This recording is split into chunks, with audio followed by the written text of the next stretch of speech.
Okay, so today we are moving on to the next section of chapter 9, which is 9.2, and it's all about simplifying radicals. And there's lots of different ways that you can simplify radicals, sometimes because sometimes you might have a number under a radical, sometimes you might have a variable under a radical. So there's a lot of things to learn and a lot of things to talk about when we talk about simplifying radicals. But if you look at the very beginning of the section, it starts with some rules for multiplying and dividing radicals. And the reason why it starts with this is because we use these rules to simplify radicals. We use these rules to multiply and divide radicals and in a lot of different things. So make sure you understand and know these rules. Basically what they're saying is just that if you want to multiply two radicals together, first of all, notice that the root is the same letter. The nth root of u times the nth root of v. So what this is saying is that the numbers under the radical don't have to be the same, but the roots do in order to be able to multiply two radicals. And the way that you do it is you just leave the root the same, this number stays the same, and then you just multiply the numbers under the radicals. Okay, you can also go back the other way, by the way, too. So if you have something like this, the nth root or some kind of root of something being multiplied, you can actually break it apart into two separate radicals. And we're going to be using that rule in just a minute when I show you how to simplify radicals. Division works the exact same way. When you're dividing two radicals, you can do so as long as the root is the same. The numbers underneath don't have to be. And you just leave the root the same and then just multiply those two things. So the nth root of, or divide those two things. So the nth root of u divided by the nth root of v is just the nth root of u divided by v. This can also go back the other way too. So if it looks like this, you can break it apart into just the radical of the top over the radical of the bottom. So these rules are important when you're multiplying or dividing radicals. They're also important when you're simplifying radicals, which is why they started this lesson with these rules. Now, I already said there's a lot of different ways or a lot of different types of problems you can have when you're simplifying radicals, because you might have numbers under a radical, you might have variables under the radical, or you might even have both numbers and variables under the radical. So let's just start simple with just a number under a radical. So I'm looking in the book, which hopefully you guys, if you followed what my website is telling you to do, one of the assignments was already, I asked you guys to go ahead and read through this section. So I hope that you've already done that. And if you look at example 1, part A, this is the very first example in the lesson, and it asks you to simplify the square root of 75. This is something that you should already know how to do. This is an Algebra 1 skill, so you should be familiar with this, but I'm going to go back over it with you again. So here's what you do when you want to simplify a radical. So I know a lot of you guys are wanting to pull out your calculators, and you're wanting to just punch in the square root of 75 in your calculator, because that's quick and easy, right? Well, here's the problem with that. If you do that, it's going to give you a decimal answer. And when we use the word simplify means give an exact answer. So if you punch it into your calculator and it's giving you a decimal, that is not a simplified version of that radical. It's an approximation, but it's not the simplified version. So what we want to do is we want to simplify this radical without just changing it into a decimal approximation. So here's what you do.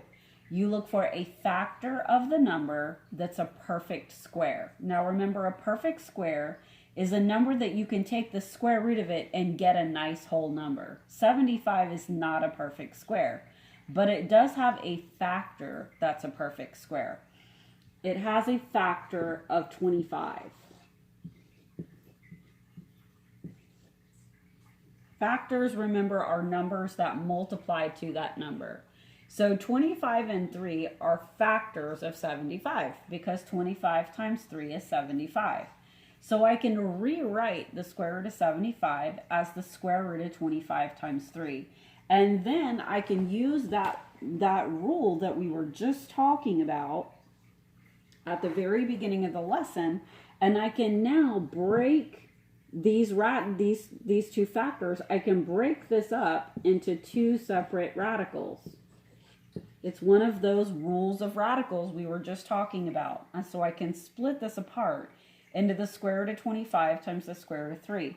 And then I just simplify each part individually. So the square root of 25 is 5. The square root of 3 is another one of those values that 3 is not a perfect square. So I don't get a nice whole number if I do its square root. I get a decimal. So what I have to do is I have to just leave it alone. Okay? So the simplified version of the square root of 75 is 5 square roots of 3. Still has a radical in it, but it's simplified. Okay, so hopefully that looks familiar to you. Hopefully you've done that at some point before. By the way, if there's a number in front of your radical, for example, if this was 2 square roots of 75 and you wanted to simplify that, what happens is the 2 just kind of tags along in the front until the very end, like this. And then what happens is if a number comes out from under that radical and you have 2 numbers on the front, they just get multiplied together. So this would become 10 square roots of 3. Okay, so anytime there's a number in the front, just let it tag along until the end, and then just multiply any of the numbers in the front that come out of the radical. Let's see. Okay, so the next thing that we probably need to talk about, if you look at example 2, it makes it a little harder because it starts throwing some variables underneath the radical. All of these, so far we've only dealt with numbers under the radical. So let's look at some that have variables under the radical. So I'm looking at example 2.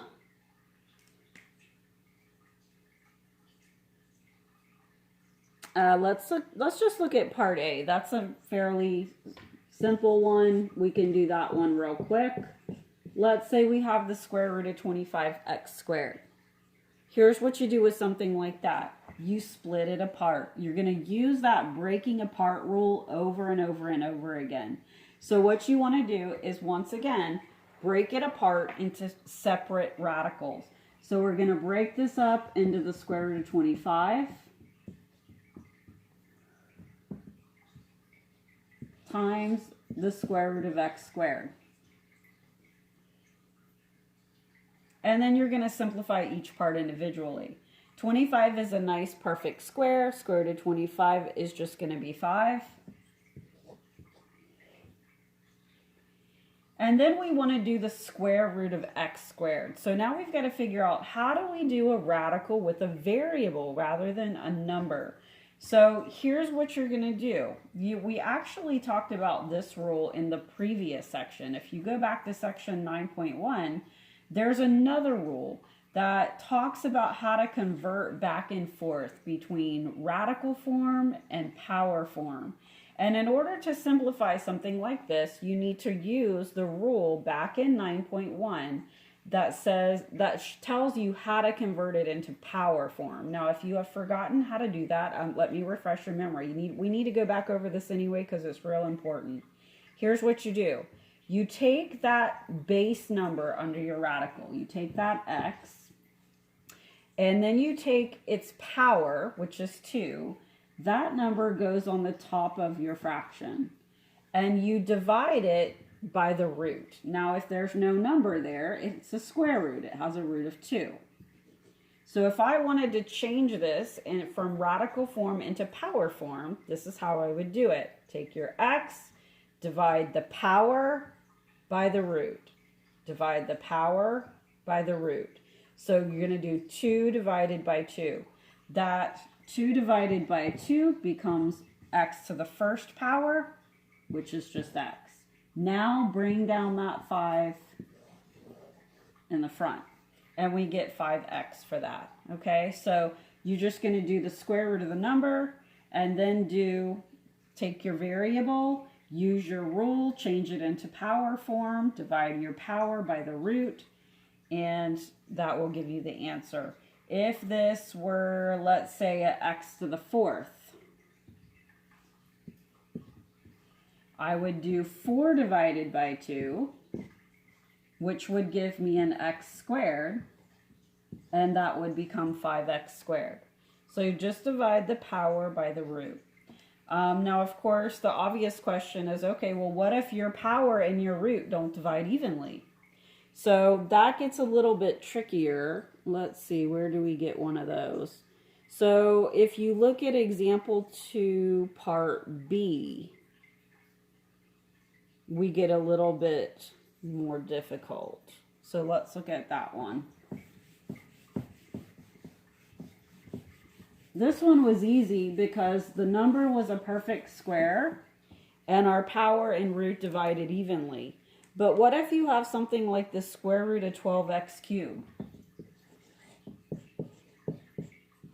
We have all kinds of problems with this one because 12 is not a perfect square and the power 3 does not divide evenly into the root 2. So let's talk about what you do with something like this. First of all, you're still going to break it apart into the square root of 12 times the square root of x cubed. But then you're going to have to do a little bit more work to simplify each of these parts. The square root of 12 is not a perfect square, so you have to do this exactly the way that we did the very first example. Look for a factor of 12 that's a perfect square, like 4. The square root of 4 is 2. So 4 is a perfect square. So we're going to rewrite 12 using its 2 of its factors, 4 and 3. And then we're going to break that apart into the square root of 4 times the square root of 3. The square root of 4 becomes 2. The radical 3 you can't do anything with. 3 is not a perfect square, and it does not have a factor that's a perfect square, so you just bring it down. Now let's talk about how to simplify a radical where the power and the root do not divide evenly. Because normally if you did this the way that I showed you how to do the last one, you would take that base, which is x, and you would take the power 3 and you would divide it by the root 2. That's how you would do that. The problem is this doesn't divide evenly, so it doesn't work. I can't do that. That's going to give me an x to the 1.5 or 1.5, which again, that's not simplified. So here's what you have to do. You have to take that power and you have to break it up into groups of the root. Now I know that sounds complicated. What that means is this. If your root is 2, then you want to break this 3 up into groups of 2. Now, why would I want to do that? Well, because I know that if I have a power of 2, it's going to divide evenly into 2. 2 is going to divide evenly into 2. So what I want to do is pretty much the same thing that I'm doing over here with the numbers. I'm going to break x cubed up into 2 of its factors, 2 things that multiply to x cubed. I want to break it up into x squared times x. That's still x cubed, so I'm not changing the value of that expression. I'm just changing the way that I'm writing it.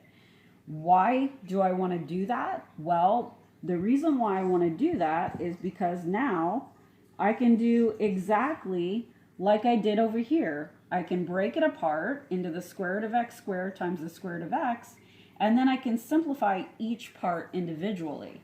This is simplifiable because if I go to write that base x and divide the power 2 by the root 2, that's going to divide evenly and give me x to the first power, or just x.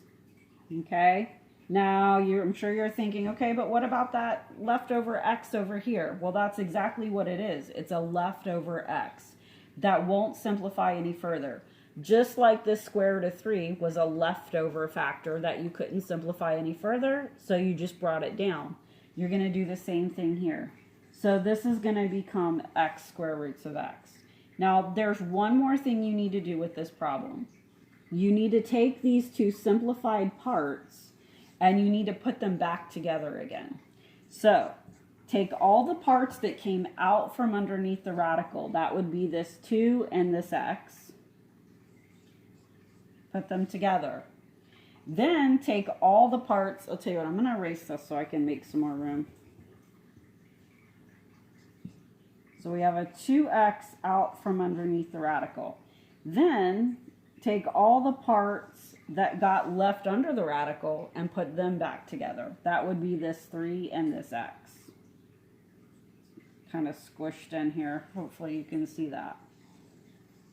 It's 2x times the square root of 3x is your answer. Okay?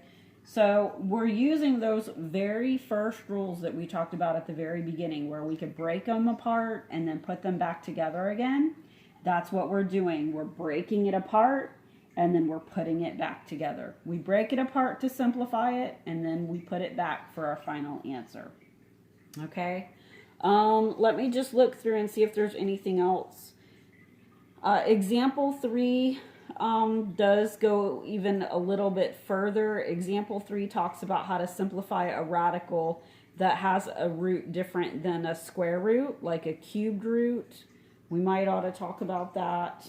That's probably something that those of you Algebra 1 people probably have never done a problem like that before, so we should do that real quick.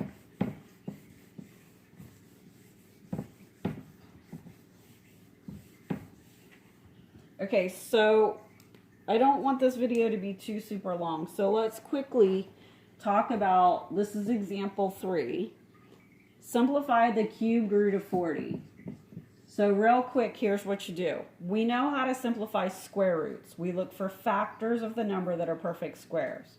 So to simplify a cube root, you're going to look for a factor of the number that's a perfect cube. A perfect cube is a number that multiplies by itself 3 times to get that number. So for example, 8 is a perfect cube. Why is 8 a perfect cube? Well, because I can write it as 2 times 2 times 2. So that's what makes 8 a perfect cube. So since 8 is a perfect cube and it's a factor of 40, I'm going to use 8. So rewrite 40 as 8 times 5, and there it is a cubed root, so it's the cubed root of 8 times 5. Separate it just like you would separate a square root into the cubed root of 8 times the cubed root of 5. Simplify each radical individually. So the cubed root of 8 is 2. Cubed root of 5 you can't do anything with. 5 is not a perfect cube, and it doesn't have a factor that's a perfect cube. So you're going to leave it alone and bring it down. So the cubed root of 40 simplifies into 2 times the cubed root of 5. If you look at example 3 part B, it's the 4th root of x to the 5th. You have to do the same thing there that we did up in example 2 part B. You have to break that x to the 5th up into groups of the root, or in other words, a group of 4.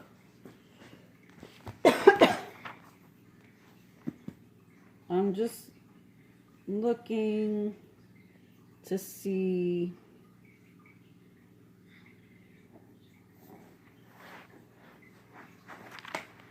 Okay, real quick, let's look at that one.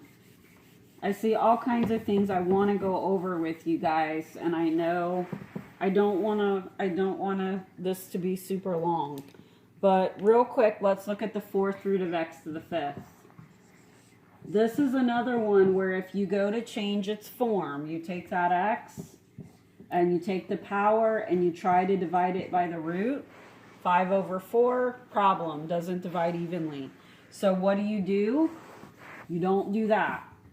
You break that x to the 5th up into groups of the root, and the root is 4 this time. So what you have to do is break that apart into x to the 4th times x to the 1st. Same thing as x to the 5th, you're just writing it in a different way, and the root is 4. And then break it up into 2 radicals. So that's going to become the 4th root of x to the 4th times the 4th root of x to the 1st, or x. And then now you can change this. This becomes x to the power over the root is 4 over 4, or just x to the 1st, which is x. Remember, anytime your power and your root are the same, they cancel each other out because they become a 1. So basically, they cancel each other out and go away. This you can't do anything with, so you bring it down. So this becomes x times the 4th root of x. Okay, so that's kind of the first part of the section. If you flip the page, you get to the second part, and which basically is just a couple of things that I want to go over with you really quick. If you look at example 5, let's go to example 5. It gets into some division. We haven't really talked a whole lot about division yet. Example 5, you start getting into some division problems. And one of them is the square root of 81 over 25. We can do that real easy. This is an easy problem. Remember, very beginning of the lesson, I said, okay, if you have a division, you can break it apart and you can put it back together as long as your root is the same. So if you have something like this, you can actually break this apart into a radical on the top and a radical on the bottom.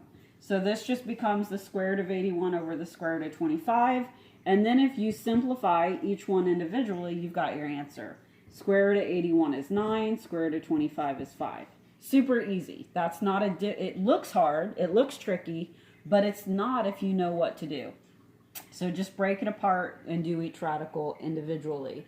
If you look at example 5, part B, you can do exactly the opposite.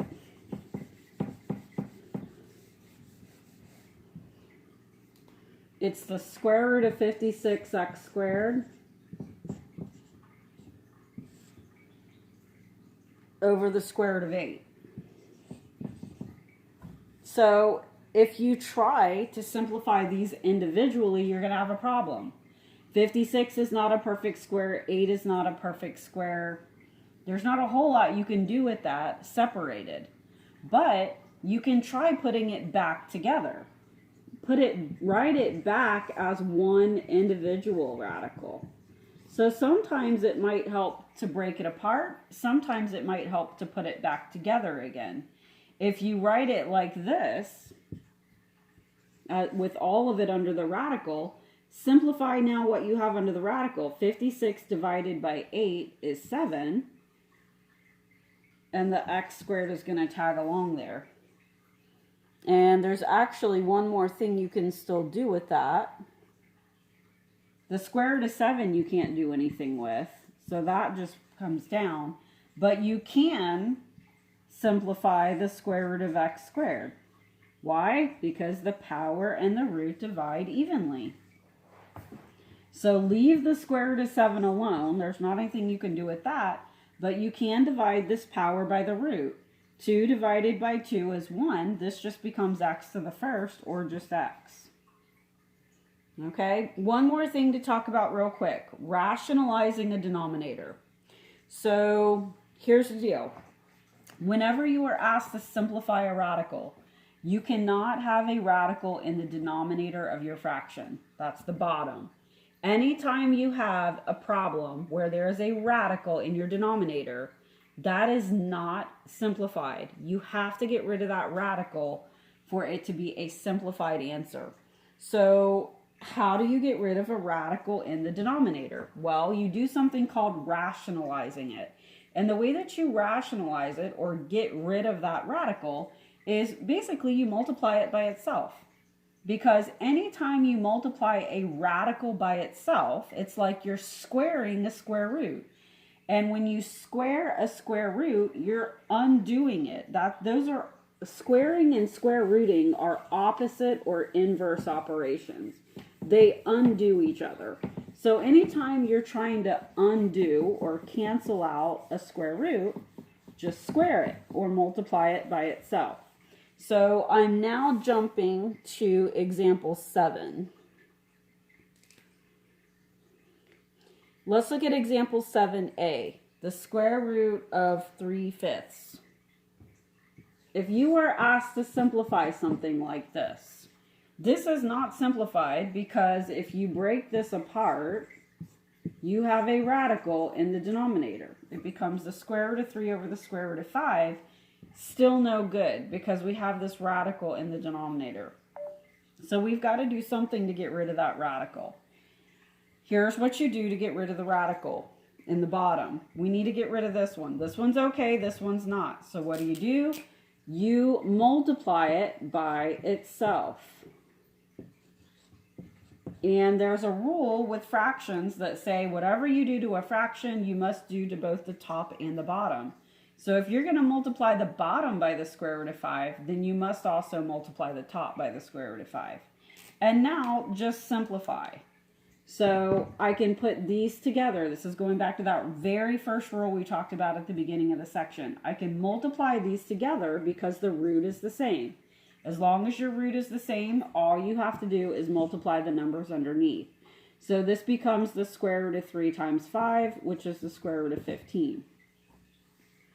And then I'm going to do the same thing on the bottom. This is going to become the square root of 5 times 5, which is 25. And look at what happens. When you squared that square root, when you multiplied it by itself, you got a nice perfect square underneath. Leave that square root of 15 in the top. Do the square root of 25, which becomes a 5. And see how your answer now no longer has a radical in the denominator. Okay? So it's okay to have a radical in the top. The square root of 15, I can't do anything with that. 15 is not a perfect square. It doesn't have a factor that's a perfect square. You have to leave that alone. But I was able to get rid of that radical that was in the denominator by multiplying it by itself. And you get a number underneath that's going to be a perfect square. Square root it, you'll get a nice number. Same thing on something like part C. It's a little harder, but you're going to do the same, basically the same thing. Just multiply. If you look at part C real quick, it's 8 over 3 square roots of 18. To get rid of that square root of 18, multiply the top and the bottom by the square root of 18. And then simplify from there. Okay? All right. This is probably already way longer than I wanted it to be. So I'm going to sign off. If you have any other questions, if there are any other examples in the book that you're looking at that you want me to do for you, email me, let me know. If there's anything in your assignment that you're working on and you don't know how to do, let me know and I'll do another short video. All right, see you guys.